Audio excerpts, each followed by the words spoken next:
Alors ça, c'est une vue que je n'ai pas pu résister à vous montrer. C'est quand on fait de l'assistance médicale à la procréation. Vous voyez bien que quand on arrive ici, où je mets le petit point rouge, vous voyez le point rouge ici, quand on arrive ici avec une aiguille, eh bien, on a les ovaires de chaque côté, on peut les ponctionner pour récupérer les ovules.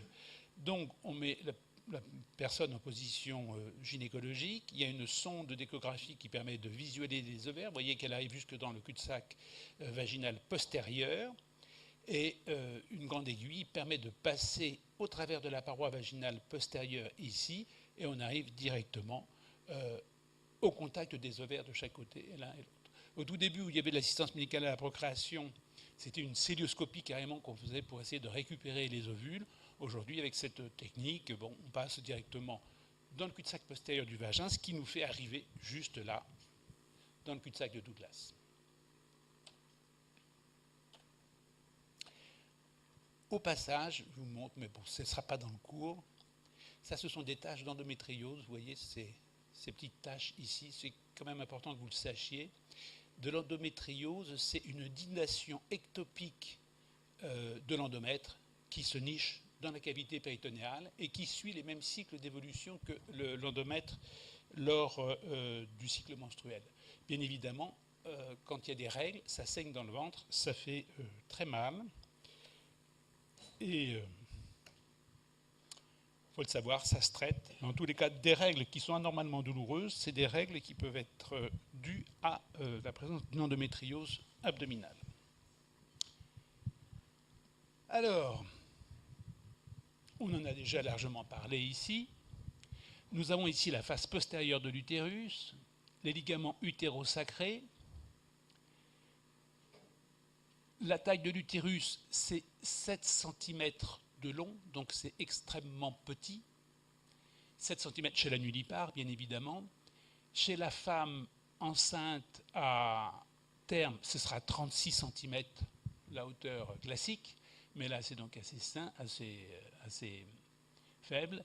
De chaque côté, en haut et à droite, donc, il va y avoir les trompes qui sont insérées, le ligament utéro-ovarien avec l'ovaire. Vous voyez qu'on a une vue postérieure parce que là, théoriquement, on est dans la fossette ovarienne. Et l'ovaire est vascularisé par ce pédicule lombo-ovarien qui passe ici derrière, ce pédicule lombo-ovarien, qui fait que quand on fait des ovariectomies, on a intérêt à très très bien lier le pédicule lombo-ovarien, parce que c'est là qu'il y a l'artère ovarienne.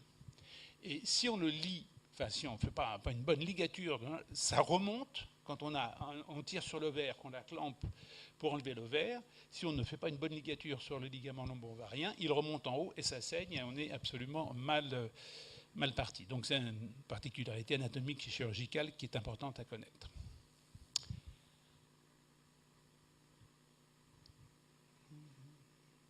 Alors, tout ça est recouvert de péritoine. Ça fait ici, c'est le ligament large, le mésométrium, ce qu'on appelle le mésométrium, en fait, c'est simplement le péritoine qui monte d'un côté et qui remonte de l'autre côté et qui redescend de l'autre côté. Donc, c'est deux feuillets accolés et qui passent par-dessus le ligament utéro-ovarien et dessus la trompe, ici, et qui redescend de l'autre côté.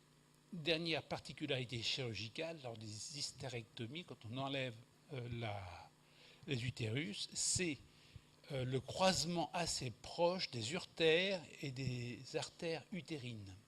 Vous avez une urtère qui est ici, et vous avez des artères utérines qui sont dans le même point.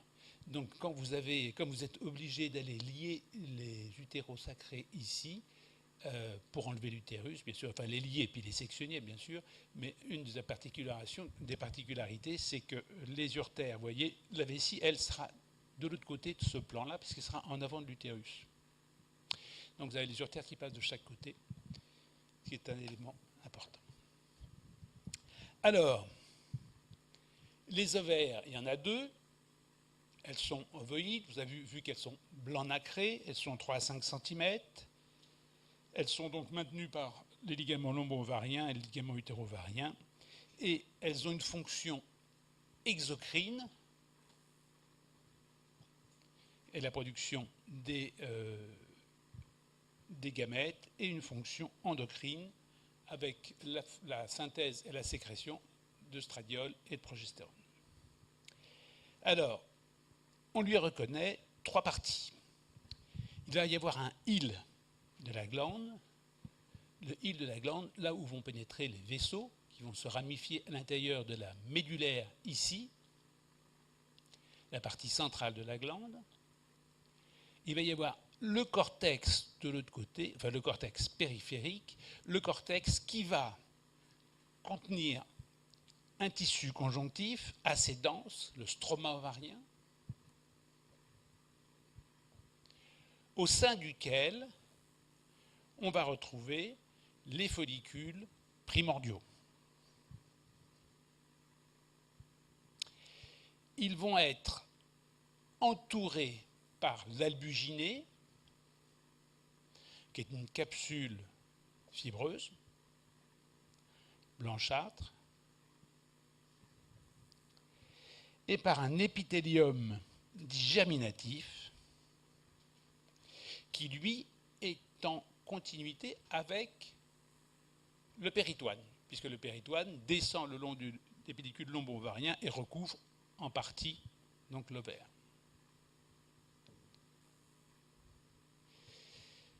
L'épithélium germinatif est improprement appelé épithélium germinatif parce qu'on pensait à ce moment-là que c'était lui qui donnait les follicules, ce qui n'est pas le cas, puisque les follicules sont présents à l'intérieur du cortex depuis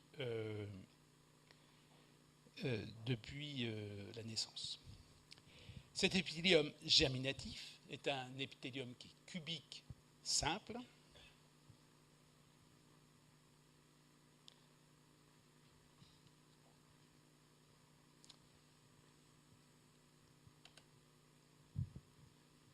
et donc on retrouve cet épithélium germinatif ici. Dans le cortex, on va retrouver les fibres et les cellules stromales ici, et plus en dedans, on va retrouver les follicules qui sont sortis du pool de réserve et qui commencent leur folliculogénèse.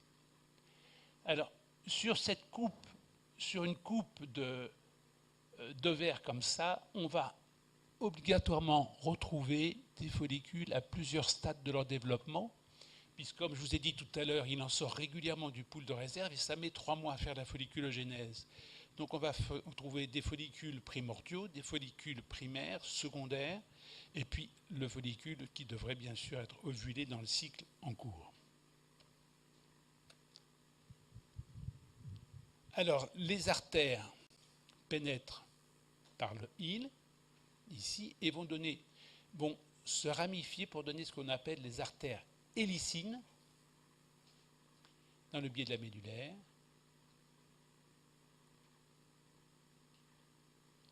qui vont ensuite donner des arcades vasculaires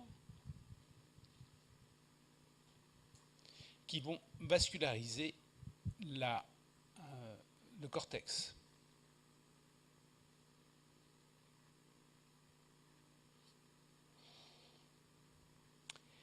Le retour veineux va suivre un trajet qui est identique.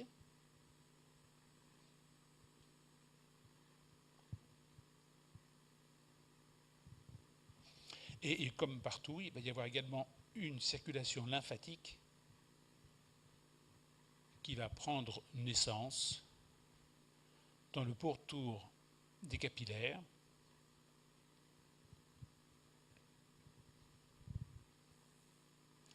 et qui vont être emmenés vers les veines médulaires. L'innervation est sympathique, excusez-moi, l'innervation qui est de peu d'importance, mais elle est sympathique.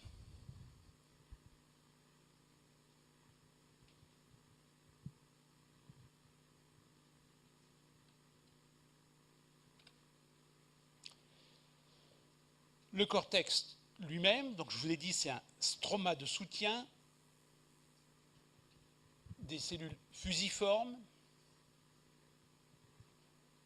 qui donne cet aspect, comme on vous a marqué, un aspect un petit peu tourbillonnant dans tous les sens, comme ça.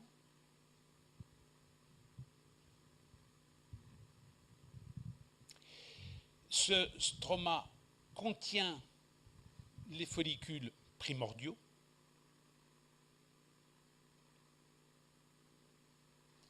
Et au cours de la folliculogénèse, va se différencier à proximité du follicule. Les différenciations que nous allons voir amèneront à la sécrétion de stéroïdes sexuels que sont l'œstradiol, la progestérone ensuite.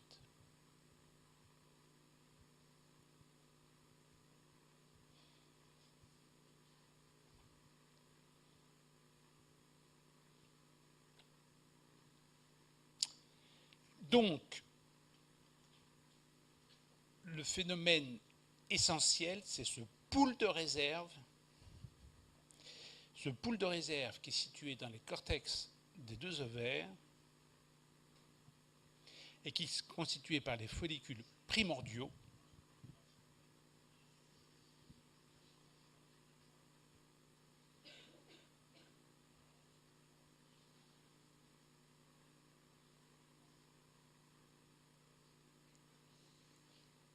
Si c'est ma femme qui téléphone, tu lui dis que je fais le cours.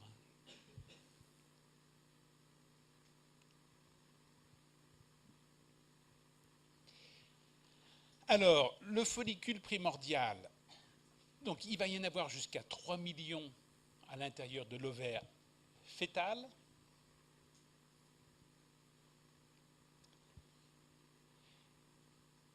Ce pool va être constitué par la colonisation des crêtes génitales qui sont rétropéritonéales, mais on ne fait pas l'embryologie, par des cellules souches provenant de la vésicule vitéline. Ces cellules germinales primordiales, que l'on appelle. Ces cellules souches sont les cellules germinales primordiales. Elles vont se multiplier. Donc à partir de la 6e semaine du développement, il y a une colonisation des crêtes génitales par ces cellules germinales primordiales. Jusqu'à 7 mois du développement, il va y avoir une multiplication de ces ovogonies pour faire un stock de à peu près 3 millions.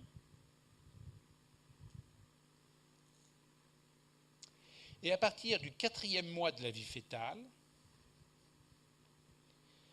il va y avoir début de méiose,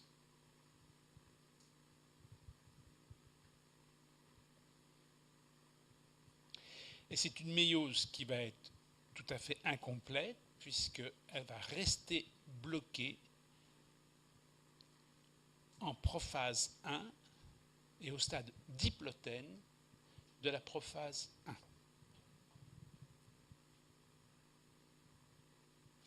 Donc l'ovule qui va être ovulé à 35 ans, il sera resté 35 ans bloqué au stade diplotène de la prophase 1. Et il aura probablement perdu de son activité mitochondriale et de la manière de faire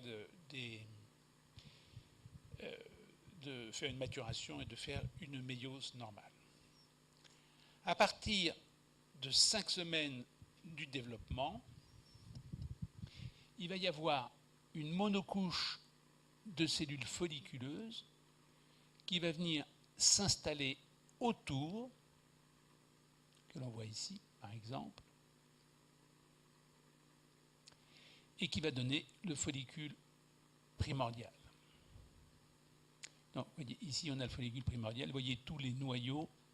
On a l'ovocyte au milieu et puis le follicule primordial, une couche de cellules qui l'entourent. Ce sont des cellules folliculaires aplaties et qui l'entourent.